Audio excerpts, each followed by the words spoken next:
राधे राधे भक्तों, जय श्री कृष्णा। आज की वीडियो में हम बात करेंगे सोमवार व्रत कथा का महात्म्य, पूजा विधि और व्रत कथा के बारे में। सोमवार व्रत कथा का महात्म्य। सोमवार का व्रत चंद्रदेव और भगवान भोलेनाथ की अर्चना हेतु किया जाता है। इस व्रत को श्रद्धा पूर्वक करने से मानसिक क्लेशों से छुटकारा मिलता है एवं सभी मनोकामनाएं पूर्ण होती है। यदि श्रावण के महीने में सोमवार का व्रत किया जाए तो अधिक फलदायक सिद्ध होता है। वैसे यह व्रत चित्र, श्रावण व कार्तिक मास में किया जाता है।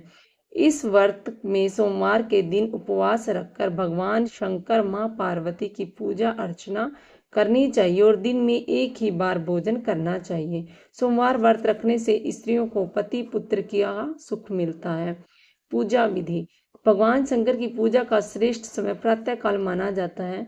अतः सोमवार के दिन प्रातः काल ब्रह्म मुहूर्त में उठकर नित्य कर्म से निवृत्त हो स्नान कर पूजन हेतु ध्यान कर भस्म धारण कर कुशा पर बैठे, पूर्व व उत्तर दिशा की ओर मुख रखे, चौकी पर सफेद कपड़ा बिछाए, उस पर तांबे पर खुदा सोमवार यंत्र या भगवान शिव की प्रतिमा तथा शिवलिंग की स्थापना करें।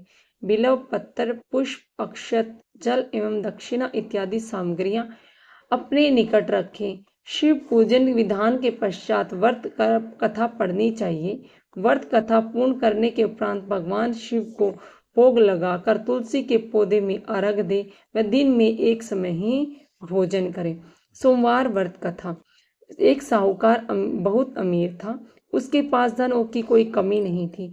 साहूकार के पास सभी सुख और ऐश्वर्य के साधन थे, किंतु उसको एक ही दुख था कि उसके कोई औलाद नहीं थी।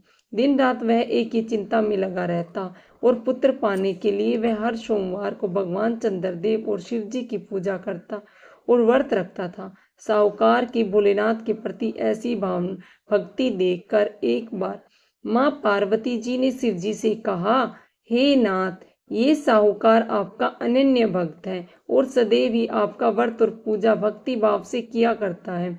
आप कृपा करके इसकी मनोकामनाओं को पूर्ण कर दें।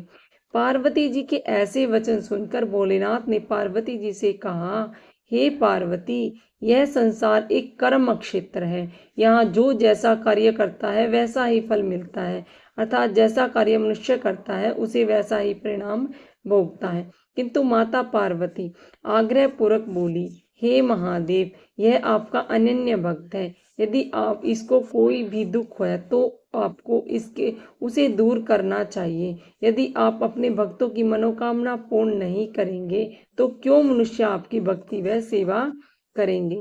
पार्वती जी के इस आग्रह को सुनकर शिव जी ने कहा, हे शिवे, इस साहूकार के कोई पुत्र नहीं है, इसी कारण वह दिन रात चिंतित व दुखी रहता है। इसके भाग्य में संतान न होने पर भी मैं इसे पुत्र प्राप्ति के लिए वरदान देता हूँ, किंतु इसका पुत्र केवल 12 वर्ष तक ही जीवित रह सकता है। इसके बाद वह मर जाएगा। इससे अधिक मैं इस साहूकार के लिए और कुछ भी नहीं कर सकता। यह सब बातें साहूकार सुन रहा था। उसे न तो यह सारी बातें सुनकर कोई खुशी हुई और न ही कोई दुख। वह पूर्णतः शिव जी की पूजा व व्रत करता रहा। कुछ समय पश्चात साहूकार की पत्नी गर्भवती हो गई और 10वें महीने में उसने एक बहुत ही सुंदर पुत्र को जन्म दिया। साहूकार के घर में बहुत खुशियां मनाई गई, किंतु साहूकार ने अपने पुत्र की 12 वर्ष की उम्र जानकर कोई खुशी प्रकट नहीं की और इस संबंध में किसी और को भेद भी नहीं बताया। वह बालक धीरे धीरे बड़ा होने लगा।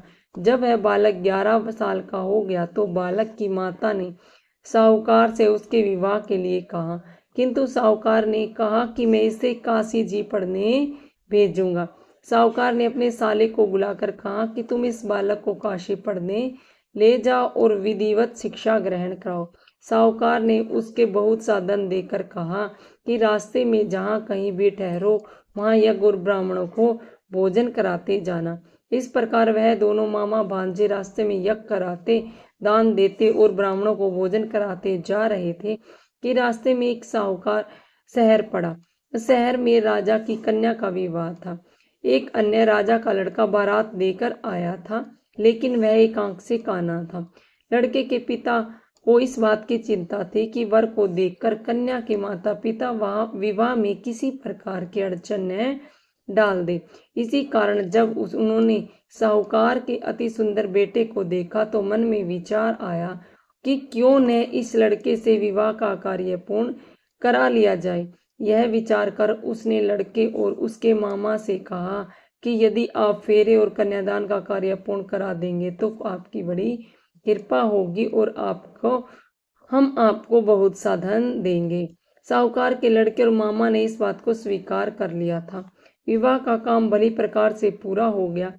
जब वह लड़का जाने लगा तो उसने चुपके से राजकुमारी की चुनरी पर लिख दिया कि तेरा विवाह मेरे साथ हुआ है, लेकिन जिसके साथ तुम्हें भेजा जाएगा वह एक आंख से काना है। मैं काशी जी जा रहा हूँ। राजकुमारी ने जब इस प्रकार लिखा पाया तो राजकुमार के साथ जाने से इनकार कर दिया और कहा कि ये मेरा पति नहीं है।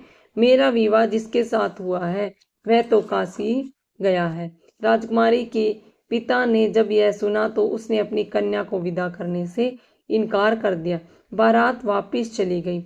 उधर साहूकार का लड़का और उसका मामा काशी जी पहुंचे, जहां लड़के ने पढ़ना शुरू कर दिया और अपना अतिरिक्त समय मामा भांजा यज्ञदान आदि में व्यतीत करने लगे। इस प्रकार कई महीने बीत गए। जब लड़का 12 साल का हुआ तो उस दिन लड़के के मामा ने यज्ञ का आयोजन कर रखा था। अचानक ही लड़के की तबीयत खराब हो गई। लड़के के मामा ने कहा कि अंदर जाकर सो जाओ। लड़का अंदर जाकर सो गया। थोड़ी देर पश्चात लड़का मर गया। जब लड़के के मामा ने देखा कि वह मर गया है तो वह बहुत दुखी हुआ। उसने सोचा कि पहले यज्ञ का कार्य पूरा कर लूं, तब कुछ सोचूंगा। लड़के के मामा ने यज्ञ का कार्य पूरा किया और फिर रोना आरंभ कर दिया। वह बहुत जोर जोर से रो रहा था। संयोगवश शिवजी और पार्वती उधर से जा रहे थे। पार्वती जी ने भगवान भोलेनाथ से कहा, हे नाथ, कोई दुखी व्यक्ति रो रहा है, उसके कष्टों को दूर करो। जब शिवजी और पार्वती जी वहां पहुंचे तो उन्होंने देखा कि वहां पर एक लड़का मरा हुआ पड़ा है। तब पार्वती जी देखते ही लड़के को पहचान लिया। पार्वती जी ने लड़के के मरने का कारण पूछा तो भोलेनाथ ने बताया, हे गौरी, इस लड़के की आयु इतनी ही थी, ये अपनी आयु पूरी कर चुका है। तब पार्वती जी ने विनम्रता पूर्वक कहा, महाराज, कृपया करके आप इस लड़के को जीवित कर दीजिए, नहीं तो इसके माता पिता वियोग में तड़प तड़प कर अपनी जानें दे देंगे। माता पार्वती की बात सुनकर शिवजी ने लड़के को पुनः जीवित कर दिया। शिवजी की कृपा से लड़का जीवित हो गया। शिव शंकर और पार्वती शिवधाम चले गए। शिक्षा पूरी होने पर लड़का और उसका मामा पहले की तरह यज्ञ करते, ब्राह्मणों को भोजन और दक्षिणा देते अपने घर को चल दिए। रास्ते में दोनों उसी शहर में आए जहां पर लड़के की शादी हुई थी। वहां पहुंचकर दोनों ने यज्ञ करना आरंभ कर दिया। जब वे दोनों यज्ञ कर रहे थे तो लड़के के ससुर यानी वहां के राजा, जो उधर से घोड़े पर बैठकर अपने सेवकों के साथ जा रहे थे, उसने लड़के को पहचान लिया। राजा ने महल में ले जाकर दोनों की खूब सेवा की। कुछ समय के बाद राजा महल में रहने के बाद लड़के ने राजा से जाने की आज्ञा ली। राजा ने अपनी लड़के के साथ विदा किया और साथ ही बहुत सा धन और दास दासियों को भी भेजा। जब वे अपने शहर में आए तो लड़के के मामा ने कहा, पहले मैं तुम्हारे माता पिता को तुम्हारे आने की खबर सुनाता हूँ, तब तक तुम अपनी पत्नी सहित यहाँ आराम करो। ऐसा कहकर लड़के के मामा साहूकार को उसके पुत्र को आने की खबर देने चला गया। घर आकर उसने देखा कि उसके बहन और बहनोई छत पर बैठे हुए हैं और उन्होंने यह प्रण कर रखा है कि यदि उसका बेटा जीवित लौट आया तो वह छत से नीचे उतर आएंगे, नहीं तो छत से कूद कर ही अपने प्राण दे देंगे। लड़के के मामा ने जब यह समाचार सुनाया तो उनका लड़का जीवित है तो उन्हें विश्वास नहीं हुआ। तब लड़के के मामा ने शपथ खाकर कहा कि उनका पुत्र अपनी स्त्री और बहुत से धन धान्य और दास दासियों सहित घर आ गया है। तब साहूकार और उसकी पत्नी छत से नीचे उतर आए और प्रसन्नता के साथ अपने बेटे और बहू का स्वागत किया। सभी प्रसन्नता के साथ रहने लगे। इस प्रकार भक्ति भाव से जो भी प्राणी सोमवार के व्रत का पालन करता है और प्रेम पूर्वक इस कथा को सुनता और पढ़ता है, उसके सभी कष्ट दूर होते हैं, सारी मनोकामनाएं पूर्ण होती हैं। इस लोक में सभी सुख सुविधाओं को भोगकर अंत में शिवलोक की प्राप्ति होती है। इस प्रकार सोमवार के व्रत को 16 सोमवार तक करें, फिर उद्यापन करें। व्रत के प्रभाव से मानवों के सभी प्रकार के सुखों की प्राप्ति होती है। विशेष महत्व, इस व्रत के बारे में कहा गया है कि ग्रहण आदि में जप, ध्यान, हवन, उपासना, दान और सत्कार्य करने से जो फल मिलता है वही फल सोमवार के व्रत को करने से मिलता है।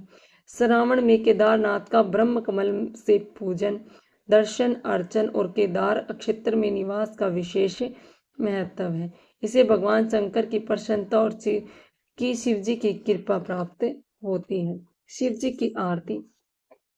जय शिव ओमकारा, भज शिव ओमकारा, ब्रह्मा विष्णु सदा शिव, अर्धांगिनी धारा। ओम जय शिव ओमकारा, एकानन चतुरानन, पंचानन राजे, हंसानन वरुडासन, वृषवाहन साजे। ओम जय शिव ओमकारा, दो भुजा चार चतुर्भुज, अति सोहे तीनों लोक, तीनों रूप निखरते, त्रिभुवन जन मोहे। ओम जय शिव ओमकारा, अक्षमाला वनमाला, रुंडमाला धारी, त्रिपुरारी कंसारी, करमाला धारी।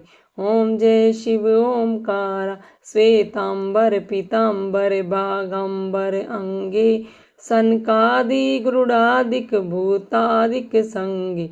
ओम जय शिव ओमकारा, कर के मध्य कमंडलु चक्र त्रिशूलधारी, सुखकारी दुखहारी, जगपालनकारी। ओम जय शिव ओमकारा, ब्रह्मा विष्णु सदा शिव, जानत अविवेका, प्राण वक्ष में सुशोभित, ये तीनों एका। ओम जय शिव ओमकारा, 36 गुण स्वामी जी की आरती, जो कोई नर गावे, कहत शिवानंद स्वामी, सुख संपत्ति पावे। ओम जय शिव ओमकारा। राधे राधे भक्तों, जय श्री कृष्णा, हर हर महादेव।